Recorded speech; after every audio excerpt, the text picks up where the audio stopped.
नमस्कार, मैं life okay news से शर्मिला जैन। आजकल जिस तरह लड़कियां फेसबुक और सोशल मीडिया के ज़रिए दोस्ती कर रही हैं लड़कों से और फिर दोस्त दूसरों को देती हैं, तो मैं उन्हीं के लिए एक घटना आपके सामने लाई हूँ। मुंबई महाराष्ट्र मुंब्रा थाने की ऐसी घटना जिसमें सबा खान नामक युवती जो पहले से तलाकशुदा थी और जिसकी एक बेटी थी, वह फरहान नामक युवक के प्रेम जाल में फंसी और उससे 2 साल तक उसका प्रेम प्रसंग रहा। उसके बाद जब उस दोनों ने शादी की, युवती ने सोचा कि मेरी बेटी को एक पिता और मुझे एक अच्छा पति मिलेगा। वह बहला फुसलाकर उसने शादी कर ली। उसके बाद 2 साल तक वह उसके साथ संबंध बनाता रहा, उसे पत्नी बनाकर रखा। 2 साल बाद उसने उसे तलाक दिया और वो युवती बहुत परेशान हुई, बहुत दुखी हुई, यहाँ तक कि उसने आत्महत्या करने का भी प्रयास किया। फिर वह मुंब्रा थाने में गई, अपनी गुहार लगाई और मुंब्रा थाने से इसके लिए मदद मांगी। मुंब्रा थाने छानबीन में जुटी हुई है। अब मैं आगे की पीढ़ी को ये सलाह दूंगी कि जो लड़कियां आजकल मोबाइल के ज़रिए दोस्ती कर रही हैं, फेसबुक, इंटरनेट और इंस्टाग्राम के ज़रिए दोस्ती कर रही हैं, उनको ये सलाह देना चाहूँगी कि वो ऐसे प्रेम जाल में ना फंसें, क्योंकि लड़कों का पास्ट किसी को नहीं मालूम, वो कैसे क्या उनके साथ कर सकते हैं, कोई कांड भी कर सकते हैं। फिर उस घटना की दोषी वो स्वयं होंगी, ना कोई सरकार होगी, ना उनके माँ बाप होंगे। इसलिए किसी से भी दोस्ती करने से पहले या आगे संबंध बढ़ाने से पहले अच्छे से विचार करें, उसकी छानबीन करें, तब आगे कार्य करें। धन्यवाद। मैं लाइफ ओके न्यूज़ से शर्मिला जैन, और अब आपको ऐसी आगे भी घटना बताती रहूँगी किस तरह लड़कियां इस तरह के कार्य कर रही हैं और खुद ही अपने जाल में फंस रही हैं। तो चलिए हम आपको दिखाते हैं मुंबई से इब्राहिम शेख की खास चर्चा सबा खान जी के साथ। अस्सलाम वालेकुम दोस्तों, अभी हमारे बीच में सबा खान मोहम्मद। आइए कुछ सुनते हैं उनकी ज़िंदगी के बारे में, जो वो कहना चाहते हैं कुछ अवाम से, नाज़रीन से। जी फरमाइए। अस्सलाम वालेकुम, हमारा नाम सबा मोहम्मद फरहान है। हम महाराष्ट्र बॉम्बे से मुंब्रा के रहने वाले हैं। हमें 4 साल पहले मोहम्मद फरहान एक सोशल मीडिया पे मिले थे और हमें नहीं पता था कि उस वहाँ पर फ़ोटो और नाम अपना रियल नहीं लगाना चाहिए, या तो उन्होंने हमारी ज़िंदगी के बारे में जाना कि हम कैसे हैं, कहाँ से रहने वाले हैं, हमारी पूरी लाइफ के बारे में वो 8 दिन तक के मालूमात करते रहे और हमारे बारे में सब कुछ जानने के बाद हमें शादी के लिए प्रपोज़ल दिया उन्होंने कि हमें आपसे शादी करनी है। और हमने इतना भरोसा नहीं किया, 2 साल तक पहले उनको आज़माया हमने कि वो हमारे मुताबिक ठीक है या नहीं। बात करते रहे हम 2 साल तक, सिर्फ फ़ोन पे बात करते रहे, वीडियो कॉलिंग पे बात करते रहे, सिर्फ 2 साल तक ऐसे ही चलते रहा। उन्होंने कहा हमें आगे अपना ज़िंदगी का आगे अगर सफ़र तय करना है और आगे हमें बढ़ना है तो हमें एक बार मिलना चाहिए, ऐसा उन्होंने कहा। तो हमने कहा ठीक है, अच्छी बात है, हम एक बार मिलते हैं। तो हमें मिलने के लिए वो अजमेर बुलाए।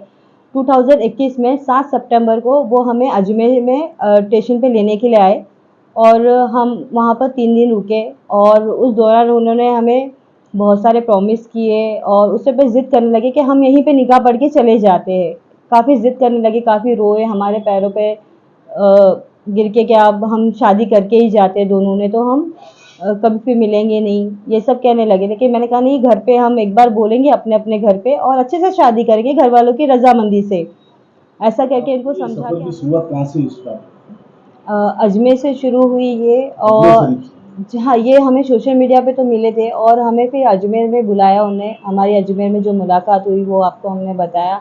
उसके बाद उन्होंने हमें शादी के लिए, हमने घर वाले नहीं मान रहे, ये कह के हमें कोर्ट मैरिज करनी पड़ेगी ऐसा कहा और हमें निज़ामुद्दीन बुलाया गया। 24 दिसंबर को 2021 में हमें शादी के लिए बुलाया गया कि हमने वकील हायर करके रखा है, हमारी शादी का सारा बंदोबस्त कर रखा है, आप आ जाइए, आप ट्रेन की टिकट करके आ जाइए। और हम यहाँ से मुंबई से निज़ामुद्दीन चले गए, जो हमें लेने के लिए स्टेशन पे आए अपने दोस्त के साथ में। और उसके बाद है ना, वहाँ होटल में जाने के बाद कहने लगे कि हमने जो वकील हायर कर रखा था वो वकील आए नहीं, कुछ प्रॉब्लम हो गई इसकी वजह से आए नहीं। तो कहने लगे चलो हम निज़ामुद्दीन कोर्ट जाते। निज़ामुद्दीन पूरा कोर्ट हमें घुमाए, बोले ये वकील इतना पैसे मांग रहे, उतना मांग रहे, ऐसा करते रहे।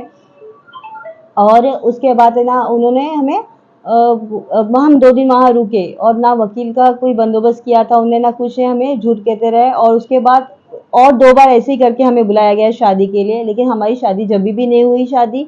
ये 2 साल तक कुछ ऐसे ही चलता रहा। लेकिन ये 31 ईयर को 2022 को हमारा निकाह हो गया इनके साथ में। निकाह होने के बाद ये हमें कहने लगे अम्मी की तबीयत खराब है। और कौन कौन शामिल था?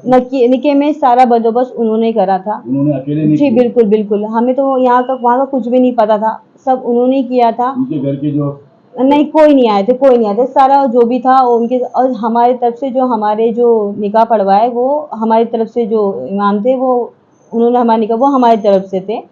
और ऐसा हुआ जो वकील जिनने थे ना तो आप उन्होंने, जानना नहीं चाहे कि आपके घर वाले फैमिली को इजाजत दिए कि नहीं? हाँ, तो वो ऐसा हुआ कि हमारे निकाह में वो शामिल नहीं हुए, लेकिन हमारे तलाकनामे पे साइन उनके हैं। तो मैं जानना चाहती हूँ, जब हमारे निकाह में आप थे नहीं, ठीक है, आप तलाकनामे पे साइन दे रहे हो, और सबसे पहली चीज़, कौन सी लड़की को आप व्हाट्सएप पे तलाक भेज सकते हो?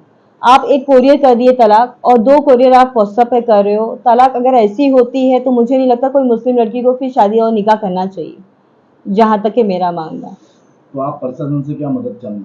मैं प्रशासन से यही मदद करना चाहती हूँ कि मेरे साथ में ये नाइंसाफ़ी हुई है, जो निकाह के नामों पे मुझे खाली इस्तेमाल किया गया है, या शादी उन्होंने ऐसे की होगी अपने आप को बचाने के लिए मुझसे शादी कर ली, और फिर मुस्लिम लॉ के हिसाब से, और उसके रजिस्टर्ड जो निकाह हुआ है मुस्लिम हमारा, और उसके बाद उन्होंने तलाक भेजना स्टार्ट कर दिया। और घर वालों का उनका फुल सपोर्ट है, घर वाले सारे उनके साइड है। और मैं प्रशासन से एक ये पूछना चाहती हूँ कि मैं जब अलीगढ़ दिल्ली गेट पुलिस थाने गई थी तो मेरी एफआईआर क्यों नहीं ली गई है? 1 जनवरी को मुझे समझा बुझा के वहाँ के ऑफिसर ने भेज दिया एक नॉर्मल पेज पे, 15 दिन के बाद ये आपके पास आ जाएंगे, या 15 दिन के बाद ये आपको बुला लेंगे। एफआईआर की कॉपी आपके पास है? वो एफआईआर वहाँ पर ली ही नहीं गई है। एक नॉर्मल पेज पे दोनों की साइन लेके उनकी हैंड राइटिंग पे लिख के भेज दिया कि आप 15 दिन के बाद ये आपके पास आ जाएंगे, या आप इनके पास में चले, मतलब कुछ भी 2 में से एक डिसाइड कर लेना। लेकिन इन्होंने हमें एक कोरियर की तरह डिवोर्स भेजा, जिन पे उनके पापा वगैरह की सबकी साइन है, उनके अब्बा की साइन है, और 2 हमें व्हाट्सएप पे भेजा गया। ना हमारी रजामंदी पूछी गई। अगर ऐसा तलाक होता है तो फिर हमें ऐसे निकाह करना ही नहीं चाहिए। ये सारी जिंदगी लड़कियों की ज़िंदगी के साथ में खेल रहे हैं, और हमारे बारे में सब कुछ पता था इनके पास, हमारे पास प्रूफ है। और सबसे पहली चीज़, अलीगढ़ दिल्ली पुलिस ने हमारी एफआईआर क्यों नहीं ली गई है?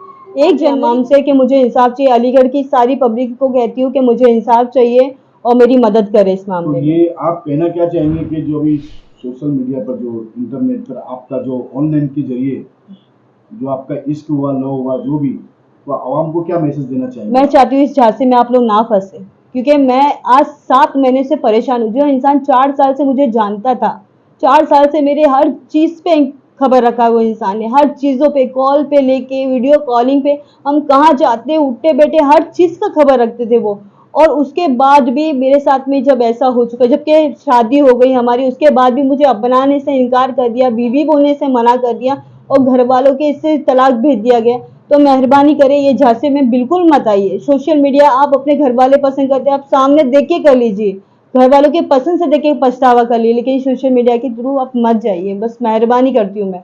क्योंकि जो हमारे साथ में हुआ हम नहीं जान सकते, हम कैसे कैसे डिप्रेशन में रह के हम अपने आप को ख़त्म करने तक के आगे चुके थे। और अभी भी मैं कह रही हूँ, मेरे साथ में जो कुछ भी होगा उसके जिम्मेदार मोहम्मद हाफिज, जावेद जो मुझे धमकी दे रहे हैं, उनके मामू, ये जितने भी लोग उनकी पूरे फैमिली में, भाई बहन भाभी जो भी है, ये सब के सब जिम्मेदार होंगे आगे का जो भी होगा उस, क्योंकि मुझे धमकी भी दी गई है जान की।